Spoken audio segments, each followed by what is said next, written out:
Max Orr, Melbourne Football Club. You're listening to the Coaches Panel. This is Nat Fyfe from the Fremantle Footy Club. Trent Cotchin from the Richmond Footy Club. Scott Pendlebury from the Collingwood Football Club. You're listening to the Coaches Panel. Patrick Cooch from the Carlton Footy Club. It's Rory Sloane here from the Adelaide Crows. This is Tom Mitchell. You're listening to the Coaches Panel. Number 7 in my 50 most relevant, Hayden Young. Let's be honest. You probably got him in your side at the moment across all of the formats, so you're not surprised to see him in the 50 most relevant. But are you surprised that he's this high? Maybe, maybe not. We're going to unpack him today on today's episode. It is MJ from the Coaches Panel. I hope you're well. You only got about a week left of hearing my voice every single day to start your year. The best way to remedy that is mute me or just go back and start the 50 most relevant again if you'd like to do that. But joining me on this episode, it's almost been a couple of weeks since we've had him back on the Coaches Panel. You should be not surprised. We're talking about a Fremantle docker. He's found his way in. Mini Monk, it's nice to see you. I think this might be the final time we see you in the 50 most relevant, but whether or not it's linked to a Fremantle player or not, I guess we'll wait and see. I think it might be the final time. But the other thing I'm going to say is I didn't push him this high. This wasn't my doing. I wanted him a bit lower. I wanted him snuck away so we could hide him away a little bit more. But no, this was your doing. You wanted him up this high. So let's hear it. Let's go for it. Yeah, look, I'm happy to take the heat. For better or worse, the 50 most relevant is a subjective list. Right back in episode 50, I explained exactly what it's like so you can read, watch, or listen to that. But at the end of the day, the 50 is about starting a fantasy football conversation. And if you are talking about your SuperCoach, AFLFantasy, and DreamTeam side for 2024, and you have not yet had a conversation entertaining Hayden Young, just between you and me, you're probably doing it a little wrong. And let's try to help correct that for you on this episode.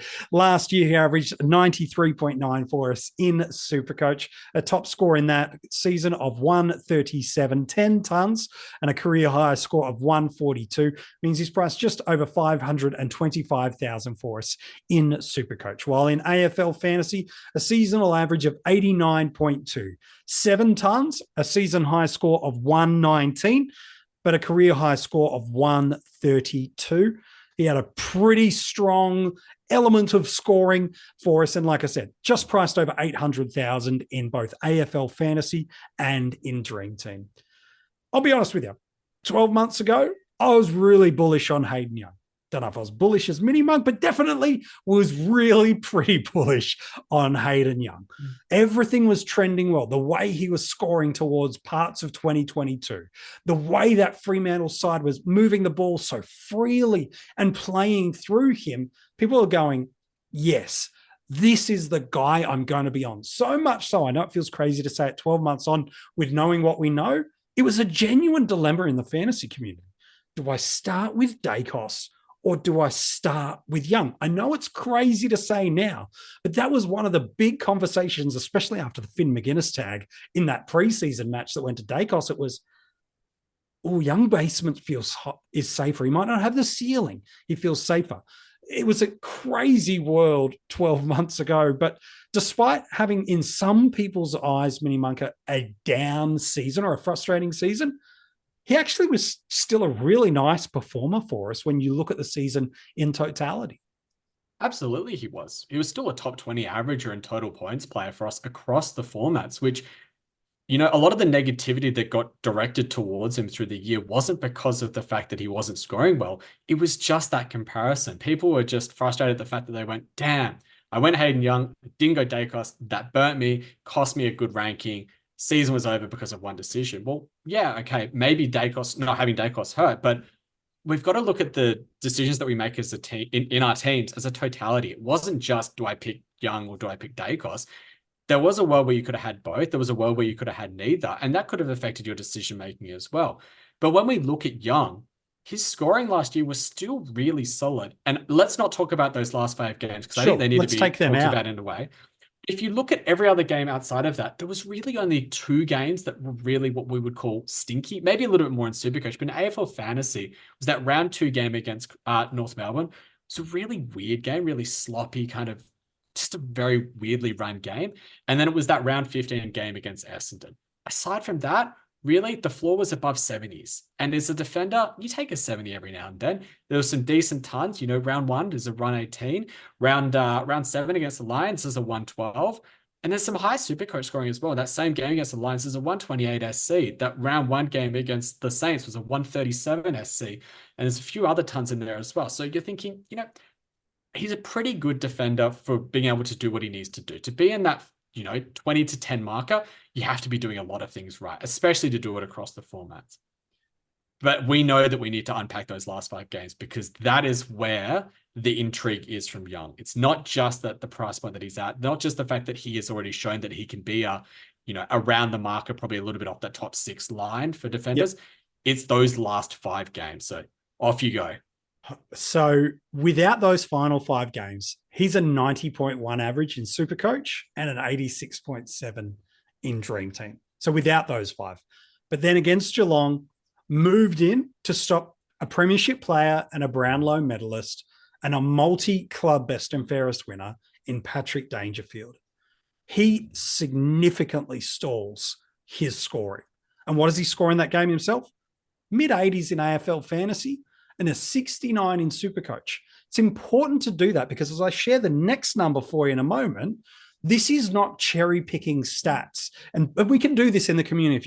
If you take out all the games he goes under 80, he goes at a 135 average. Of course, stats can say anything, but it's important we note that there's a sub 70 score in SuperCoach and an 83 in AFL Fantasy as he plays a tagging, negating role on arguably a Hall of Fame midfielder. What happens over these final 5 games, including that matchup? He goes at an average of 97.8 and 2 tons in AFL Fantasy.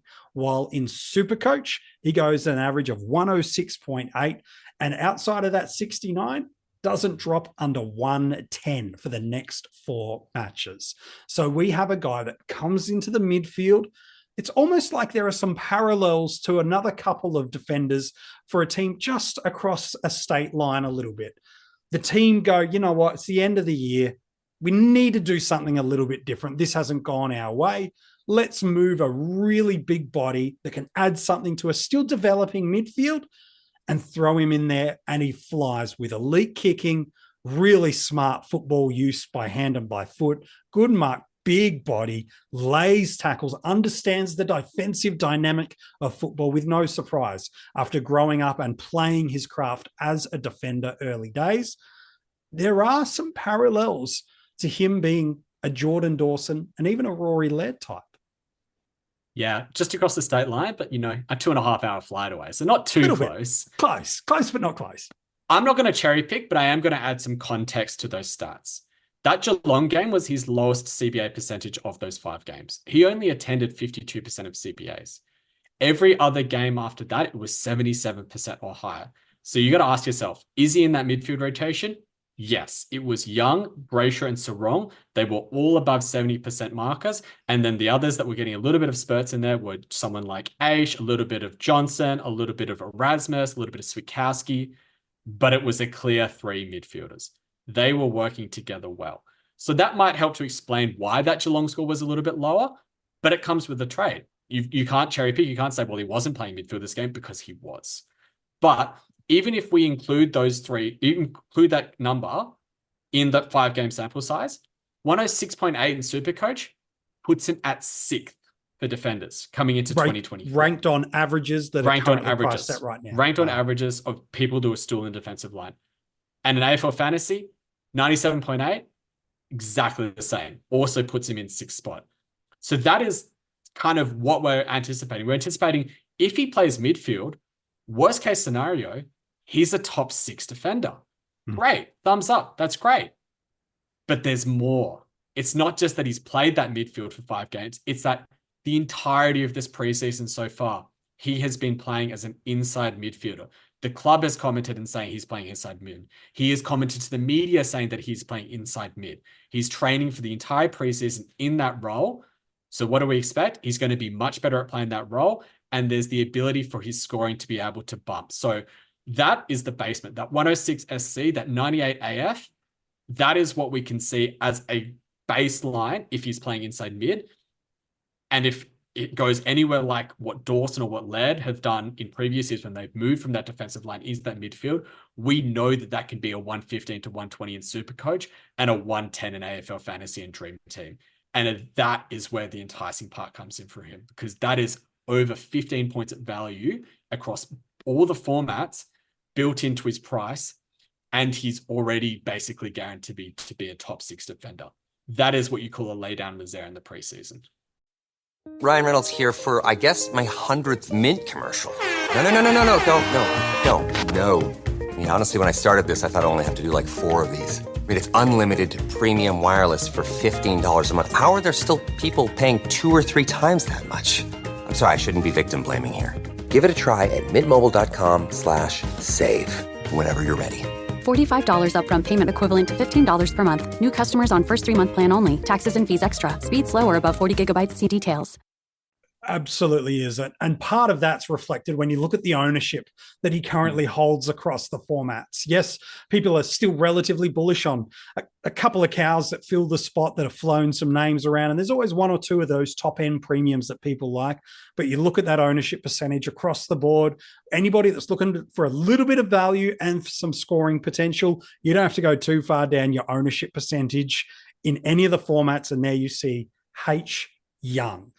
So there's a couple of things I want to ask you off the back of this ownership perspective. And maybe it's apt and even maybe ironic that we talked about the Dacos versus Young thing of 12 months ago. If you started or got onto Dacos very, very early last year, it made life significantly easy for you. And the longer you went without Nick Dacos last year, really the harder you had to pedal in terms of spinning trades or aggressive movements to get where you wanted to in league or rankings battles. Every year I know is different, but is there a pathway that you could see that the parallels of how critical it was to be on a player of Dacos's type for Young this year, given the ownership, which is so high now across the formats, the scoring pathway, which you've mapped out already for us, which isn't just a loaded dice. There is some under 85 scores there. Could this be the Nick Dacos dilemma that defines the start of seasons for us? It potentially could. And if we look at those early fixtures, there might be a clear narrative as to who he might target if he's going to be providing some attention to players. So the game that he spiked in that midfield in AFL Fantasy and in SuperCoach was when he did a job on Lachie Neale in round 21 against the Lions. Guess who the Dockers play in round 1 in 2024? Brisbane Lions. The Lions. So what's the chances that he's going to line up next to Lachie Neale come the first centre bounce for the teams in 2024? Well, the second start of the game for the Lions after they have their round 0 it's game. It's about as likely as Dom Sheed kicking a goal from the boundary line 50 metres out. Round 2, North Melbourne. Who do you think he's going to go next to there? Probably going to stand next to LDU. And round 3, he comes up against Adelaide. He's probably going to go stand next to Jordan Dawson as well. So there's 3 matchups where he's probably going to be providing a bit of attention in that midfield, a little bit of, nudging the shoulders, working to try and get those tackles. And I think that is where the scope comes to him as well, is those tackles. First game that he plays against Dangerfield in the midfield, just the 5 tackles. Dangerfield is a massive beast of a man. Yeah. Very hard to tackle. But then the next 4 games, 10 tackles, 8 tackles, 7 tackles, 7 tackles. If that stays at that 6 to 7 marker, alongside the fact that he still is able to get a few marks a game and 20 touches a game, that's where you get that 100, 105 AF, 110 SC kind of score built in. Let alone the fact that he is going to be bulking up to try and provide that pressure, because that's what his role is going to be. That's why he's going into the midfield. It's not to hard tag. He's not going to be running around with these players the entire time. His role is going to be, I want to stand next to their most damaging midfielder. I want to be able to stop them from being able to get that ball from the inside to the outside. And I'm going to be doing that by using my body and my pressure to tackle them, to nudge them over, to knock them off balance as much as he can. And so if he's able to spend another preseason perfecting that, there's no reason why that tackle can't stay at 6, 7, 8 a game, which is exactly what we see from players that have done it before, like Rory Laird and like Jordan Dawson. So where's the downside with a Hayden Young? Because at the moment, you're hearing 2 grown men getting overly excited about what might be able to unfold for us. So let's work our way from ground zero. removing injuries, removing suspensions, removing things that ultimately you can't and also don't want to forecast. Let's go. What's the worst case scenario here for Hayden Young? Let me tell you. What he did in those matches of 2023 where he did not get a centre bounce. Like, this is literally as bad as it gets, which is an 86.7 in AFL Fantasy and DreamTeam and a 90 in SuperCoach. These are about 3 points per game difference from what he's currently priced at in his overall season average, which, by the way, was a top 15 overall for points and average last year. So what's the worst case scenario that's coming your way as a Hayden Young owner? A high to mid 80s AFL fantasy average, a low 90s in SuperCoach. You get the same year owners got last year. Here's the difference though. You get it with a significant portion of the community now on him. Last year where it was split, last year where it was unknown, people jumped on one and jumped off other. The vast majority of competitive coaches that are listening to fantasy content and consuming it through December, January, and now into mid-February have all seen what you have seen. And the ownership percentage reflects that. So the downside is this. You are with half of the competition and arguably 60 to 70% of the community that actually plays this game serious, if not higher, that are all on the same player, who's a 90 guy. If that's the worst thing that happens to your team, you're going to be okay. Because we've referenced it a few times throughout the 50, but we'll drive the narrative home again. A player that plays on round 13 bye that can get you through every other week of the bye rounds, at worst giving you a 90 defender with the ownership percentage he has. The only risk that I can see coming is not being on Hayden Young and getting left in the wake. Exactly. You look at it, you go, high potential for upside from a known role change that's been forecasted by the club and by a move in the previous season. Low downside if he doesn't get that role, that puts him into a good position. A price tag where there's still value and the best buy that any team has, it's a Monty. Worst case scenario, you're with 40, 50% of the competition and you've got a player that you can ride at D6 until after the buys. Best case scenario, you're with 40 to 50% of the competition and you're riding a player to being a top 6, if not higher defender at a price tag far lower than any of the other players that we are forecasting to be top 6. It's that simple. The worst case scenario, 90 defender that plays halfback. That's the worst outcome. The best outcome, he does and replicates the scoring from Jordan Dawson of 2023, where and the benefit is Dawson was already priced at that triple figure marker. You're getting 20 to 15 to 30, depending on how you want to look at it, points per game of value. To me, it's simple. The ownership, the scoring, the buys, all these elements stacking up together. Yeah, you want to get on Hayden Young. If you want to go against him, fine. No problem. Do that.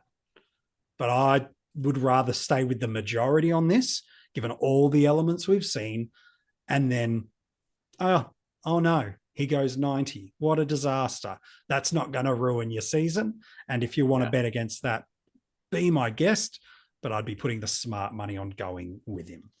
So where does he go on draft day? If we're that bullish on him, this one gets interesting for me because based on average, he's a D2. Yes. But the community is always looking for upside, even in the early parts of our draft. This episode is brought to you by Allstate. Some people just know they could save hundreds on car insurance by checking Allstate first. Like, to check you have the tickets in your wallet first before you drive 2 hours to the big game. Seriously, you had one job. Now the closest you'll get to the 50-yard line is parking lot D. Yeah, checking first is smart. So check Allstate first for a quote that could save you hundreds. You're in good hands with Allstate. Savings vary. Terms apply. Allstate Fire and Casualty Insurance Company and Affiliates. Northbrook, Illinois. If you're hoping he lands at D2, you are running a gauntlet that my friend is not going to be friendly to you. Let's assume he goes D1 in a lot of spots because as you mentioned, those midfield role by kind of scoring, top 5, top 6 defender. Where is this sweet spot? Is it second round about right? Is third round about right? Where do you see him going on draft day? I think he's actually a really hard one because I want to start off with the stating categorically that if he is playing in that midfield role, he is a D1. That is my opinion. You might feel free to disagree if you want, but I feel that if it's playing midfield, he's a D1. He's going to get DPP, which will be helpful as well. So then what you want to look is where is the potential upside or downside of people around him? What do you forecast players like Sheasel, Sicily, Sinclair, Stewart doing? Because these are the players that he's in direct competition in terms of your ranking. And if you think that either they're moving up or moving down, you could rank him probably anywhere from a D3 to a D7, D8 in terms of the 7th or 8th position. I think that he probably goes somewhere around about the 5th or 6th ranked defender. And based off of the fact that, we expect Dacos to go far away before the rest of them. And then in SuperCoach, you probably expect Stewart and Sicily to probably go a bit earlier, maybe Sinclair as well. I see that if you want to pick up Hayden Young, you're probably going to have to go in the 3rd round.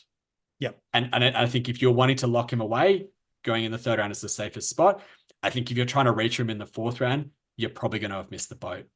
Yeah, it's a gauntlet for sure. If you're waiting for D2, you're a lucky man if you get him there. But again, you're trying to eliminate risk. And so if you do really want to own Hayden Young in your drafts this year, you've got to put him up towards that top of that spot. And definitely I'm with you. If he's in this midfield role, which every possible indicator we can garner in the preseason is heading that way, I'm really comfortable to say he's not just a top 8.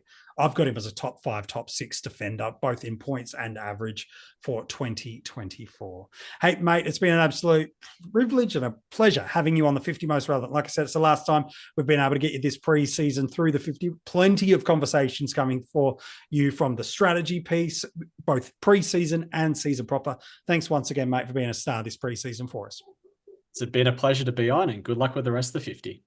The question is, will we do a Fremantle player without Mini Monk or will we not? That will be the greatest question we've got. There's just over a handful of players left to go. If you have been enjoying this series of the 50 Most Relevant, go back and check them out, whether it be the articles and reread. Maybe there's some statistical notes that you've missed. Go and check them all out at coachespanel.tv. There are audio podcasts for these episodes that land every single day through the preseason, wherever you're listening to this, whether it be a Spotify, over at Google Podcasts, Apple Podcasts, pretty much wherever you get audio podcasts from, you can find this, subscribe, leave a nice 5-star rating and review.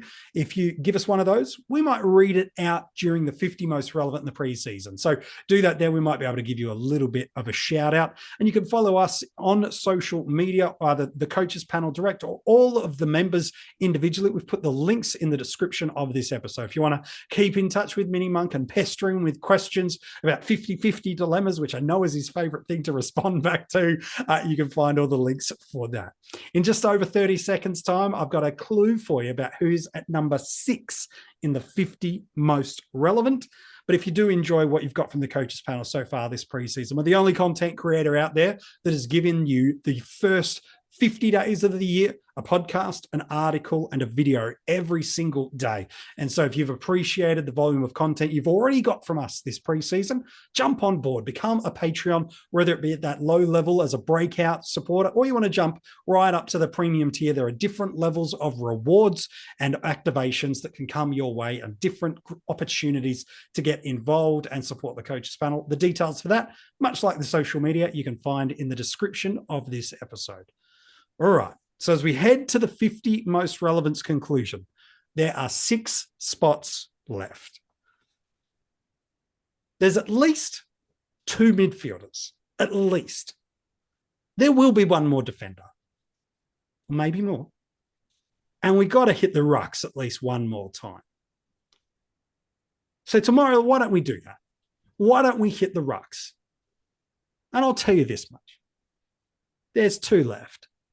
The question is this: am I saying that one of the most dominant scoring rucks of all time, who's coming in at value, is tomorrow? Or am I saying the guy that was clear and supreme top ruck from last year has another ruck more relevant? So you figured out the 2. All right. It's a 50-50 choice tomorrow. But who do I say is more relevant? The value ruck with new opportunities at his new club, or the big dog that delivered for us every single week last year? Who's more relevant and who's tomorrow? You'll find out tomorrow in the 50 most relevant.